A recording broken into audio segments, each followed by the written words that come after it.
If any of you men need any help in trying to figure out how to romance your lady, I want you to watch old Tex here for a minute. Now, I would not advise you to do everything he does, or at least not in the same order he does it. But to each his own. To each his own. What a woman wants, though, is to feel desired. Seriously, if you ever stop showing your woman that you desire her and that she's important to you, then that could be the beginning to the end. Women like to have their butts slapped. Just come by and pat her on the behind. Well, there's a lot of things that some women like that others want no part in. There's something, every man is different. Every relationship is different. So what you have to do is really get to know your partner and find out what kind of things she likes. And then if she really is into you, then your turn-ons will hopefully become her turn-ons. Next thing you know, you will find yourself with a big old beautiful family. Oh, a little booty slap. Yep, girls like to be slapped in the behind. They do like that. Now, thing is, Jolene doesn't know what she's watching. Jolene's walked in on Grandpa and Grandma, and she don't know what she's watching. So Pearl's like, come on, let's just go to our room. And Santana's like, save it for later, honey. Now listen to me. If you thought that Tex was being some kind of a misogynistic, unless you're just this horrible man, I want you to watch. Santana knows how to flirt back. She knows how to flirt back. And she and Tex have spent a lot of time together, and they've gotten to know each other, so much so. And this is the way, this is what they call relationship goals. You want to get to a point in life where you can just read your partner. You can read your partner, and you know just what your partner's thinking. They feel light. Yep. So y'all. They're PVC, they're not metal. That's PVC, Jamie. I thought it was gonna be metal. Well, Tex would break that in half. Jamie and I were so excited. We see this place that's selling these hay rings, and we're so excited. We were so excited. We looked, oh my God, it's heavy duty, strong. And we roll up over here, and they are nothing more than PVC. But Tex would break that in half, Jamie. Yeah. Tex would break that in half. Oh yeah, it says for cattle. The only thing I was thinking is that Poly something hay ring. Out of PVC. Clever, but I don't think it would be durable enough for us. All right, so what we're doing here is trying to find the gates that I want to buy for my stalls. I need 10-foot gates, 10 footers, and guys, they have to match. I cannot have unmatching gates. I'm going to start, well, I need to find the 10 footers first. I'm not reading anything to show. That's 12, so that's 12. These must be 10 footers here. Ooh, it's expensive. Lord, Lester. All right, so I have found 6 of the same kind of gate. These 6 here, even though I do need 8 eventually, I think 6 will do for now. So these are not the super heavy duty kind. These red ones are the heavy duty. These over here are the ones that are made for your bulls. But I don't think we're gonna have a bull pushing issue. These are not anything special. They don't have all of the stuff at the bottom for your goats. They're just a simple gate, and there's 6 of them. So I think that'll be a good start. Look out, baby. Look out, love. Well, that's not what she expected. That's not much of a welcome. I do love you, but I gotta, baby, I'm sorry. I'm sorry, ladies. Sorry. All right, so what I'm gonna do is go ahead and feed the babies first. And then I'm gonna give you guys I'm gonna show you what's going on. Everyone's coming to welcome me. Hi, guys. All right, I fed all of these guys over on this side of the pasture today because I'm gonna be working a little bit over on this side. I'm excited to show you this. I've tried to make it a point not to focus on projects. If I focus on projects, people get mean. I know that sucks, but if it's true, listen, I'll tell you some examples of some meanness while I'm thinking about stuff. Whenever I got Carl, you remember how I just focused on Carl? It was Carl, Carl, Carl, Carl. Everything was about Carl. And man, after 2 or 3 videos, people just got mean. Just got real mean. And they were just calling me out for making videos about nothing but Carl. It was all about Carl.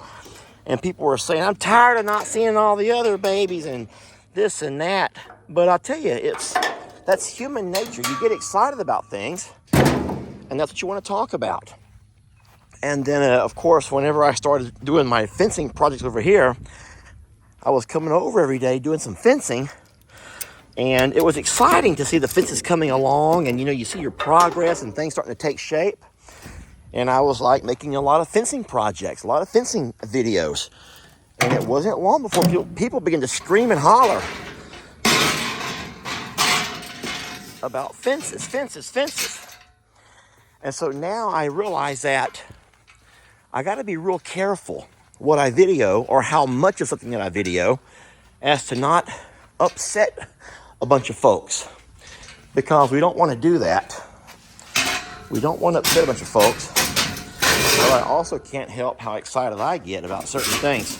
You know who I feel bad for is Jake right now. Jake is real excited about taking the lead role on Annabelle. And so Jake makes a video and then another video. He videos him going to get Annabelle, bring Annabelle home. Annabelle. Lots about Annabelle. And if all of a sudden people don't start being jerks to Jake about Annabelle, it's all about Annabelle, Annabelle this, Annabelle that, Annabelle. Guys, at some point, people get sick of hearing you scream and holler what you demand, what you want, what you need. And Jake, unlike me, Jake is not at your mercy. Jake will say F it, and he'll stop making videos. Jake still comes by and does his job, but Jake ain't gonna sit there and make videos only for y'all to scream and holler and tell him how, some people don't put up with that crap. And I say good for Jake. You heard me right, I do. I say good for Jake, because I may sometimes say that, you're my bosses and you're my bosses, and it's true. Without you guys, I wouldn't be able to make a living doing what I love to do. That is so very true. But Jake, on the other hand, doesn't have the bills that I have. And Jake will make a couple of videos, make enough money to pay his bills, his child support, and Jake's done. He ain't gonna put up with it just to hear you scream and holler about what you demand, that what he's not giving you. And so good for Jake. But how crappy is that for all of you guys that love Jake, no matter what Jake videos, but Jake ain't gonna put up with all the crap. And I have to admire him for that. But that should also be kind of a lesson about you don't sometimes realize how your words can affect people.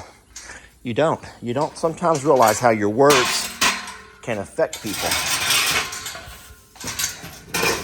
And they definitely do affect people. I think that y'all see what I'm doing here, right? I was talking to a lady recently about some stuff, about all the negativity, especially because she's, other people read the comments and they see how mean people can be. And she said something so very smart. She goes, that the human brain is in a strange way wired to be mean. With the human brain, you heard me right.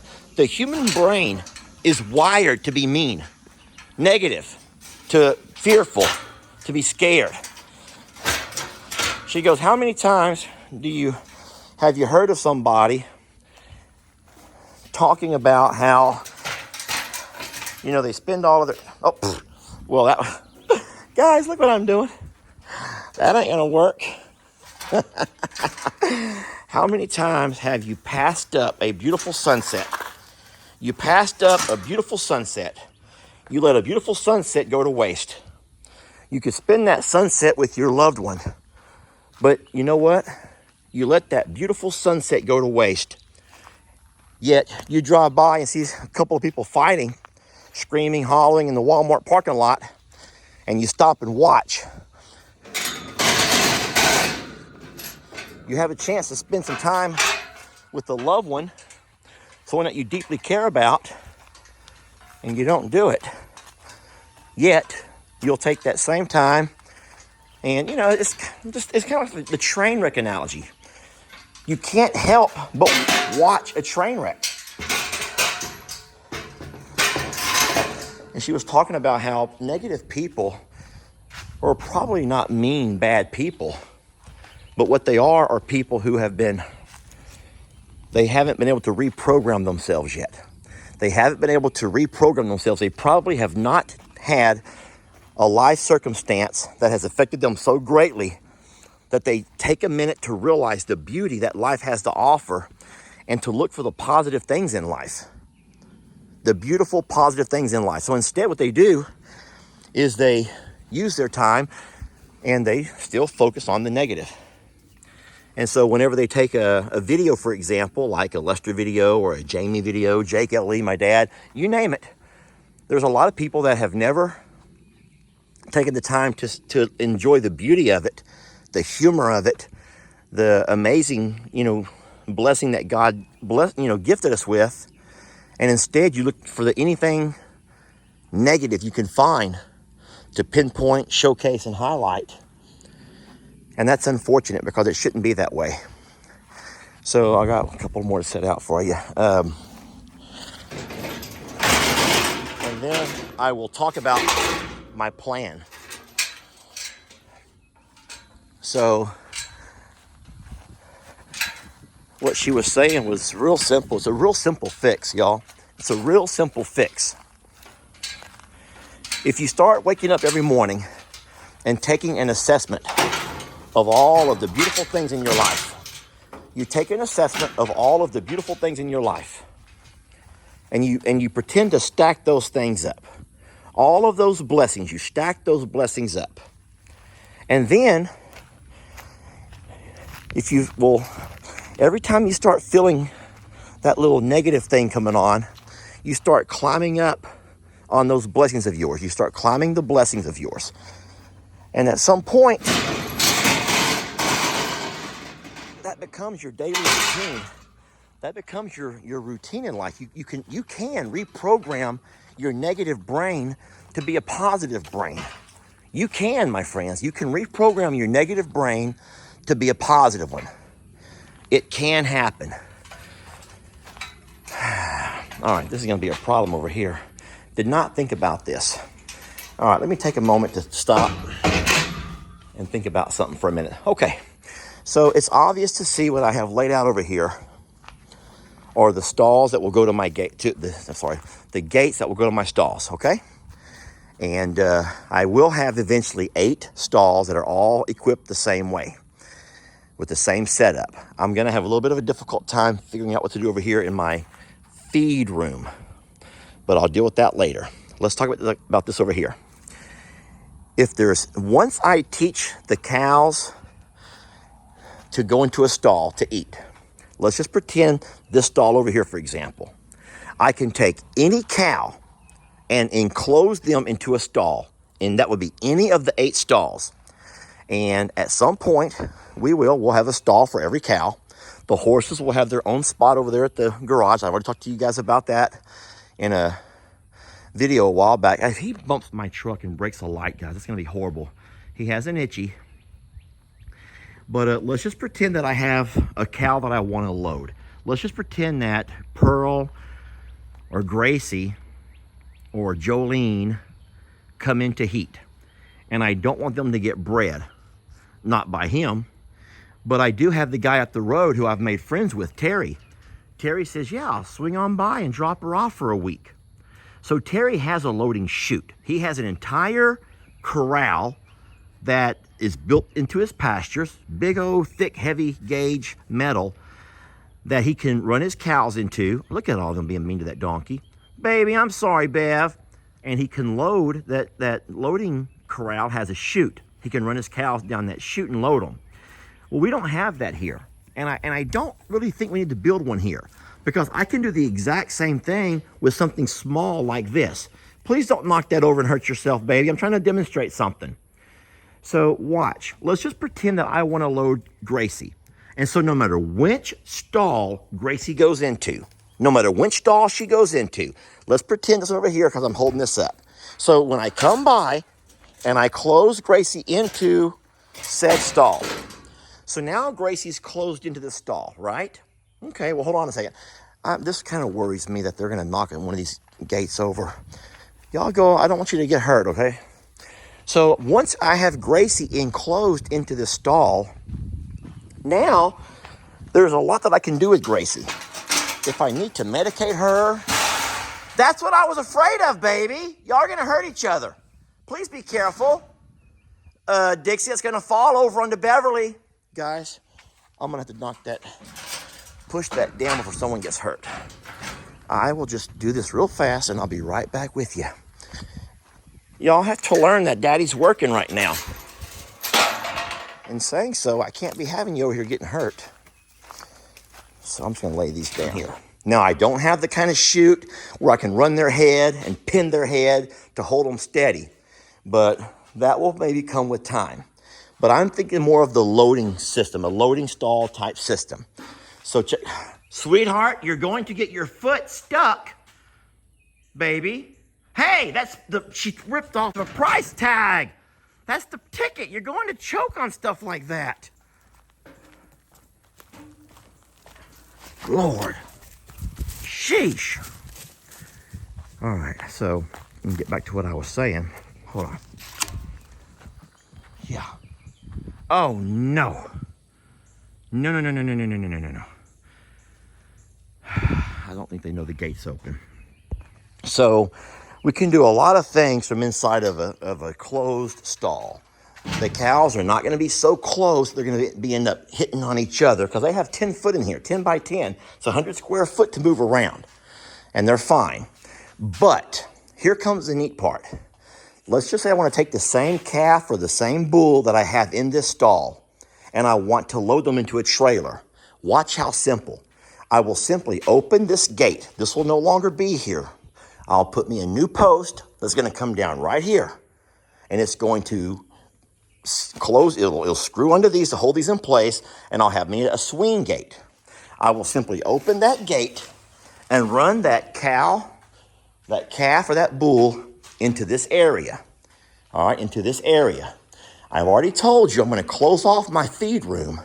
So what I bet I'm going to have to do over here is probably move this to this side and close off my feed room like this over here. Easy peasy. Okay, fine. So now I have that cow, that calf into this long area. This is going to serve as my chute. So I'll back my trailer up over here. I'll open this red gate, which will swing that way. When I back my trailer up, that gate swings this way. The trailer gate swings this way. So now I simply get behind that cow, calf, or bull and start pushing them towards the trailer. They have nowhere to go except load. And so, you close this back, and then you have in essence, you have this part over here turns into a loading chute. And so I will have 8 of those. They only had 6 of each gate.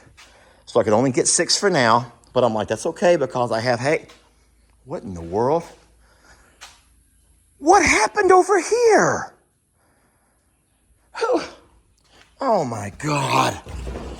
That was not that way when I left this morning. That was Tex. Why would he have done that?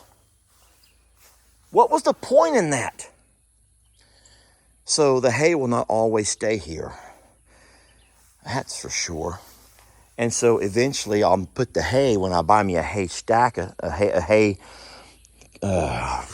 thing over there, and the hay will not be here. So I'll have 8 stalls. They'll all have that same type of outside gate and inside gate. And then I have a very simple solution to load load one or more cows without ever having to go buy me and build a big old corral type system. I don't know if you guys know this or not, but the price of that 10-foot gate, the price of this 10-foot gate is about a quarter of the price of the same material in lumber. Guys, if you don't believe me, check it out. You can go to McCoy's, you can go to Home Depot, and you can price a 10-foot tube gate compared to post, cement, and corral boards or 2x6s, something that you would need for a good solid corral. And I promise you, this wasn't cheap, but it was a whole lot cheaper than trying to find me a place to build me a nice corral with a loading chute. Also, I only needed 10, 20, 30, 40, 50, 60, 70, 80 feet of 10-foot gate. That's 80 feet. And then 6, 12, 18, 24, 6 times 8 is 48 feet of the smaller gates. So you add that together and you put that same amount of square footage in a corral. And don't forget your loading chute in that corral. Plus you have to have gates on that corral. So what I did was really smart here. I'm not tooting my own horn, and there'll be a whole lot of folks who thinks this might be the most idiotic thing I could have ever done. You'll say, that's not very Longhornish, Lester.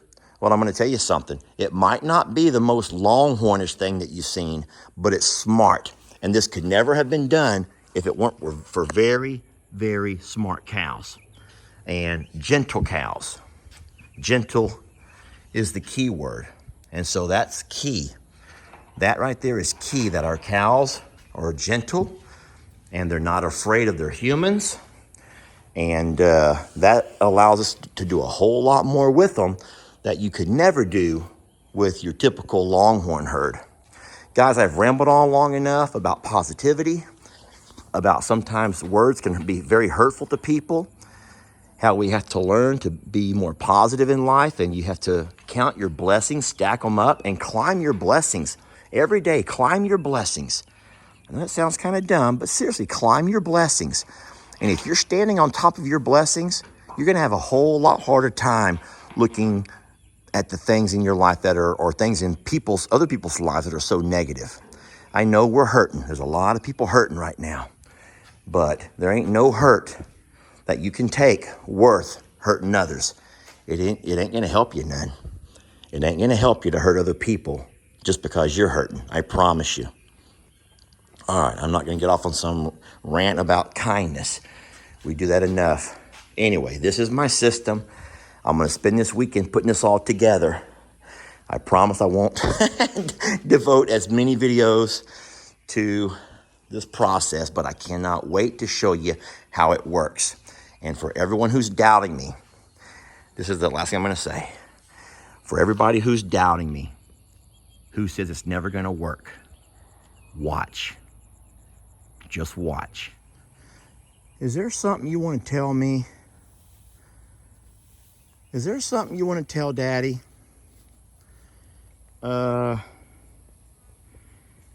there something that you need that you're not getting?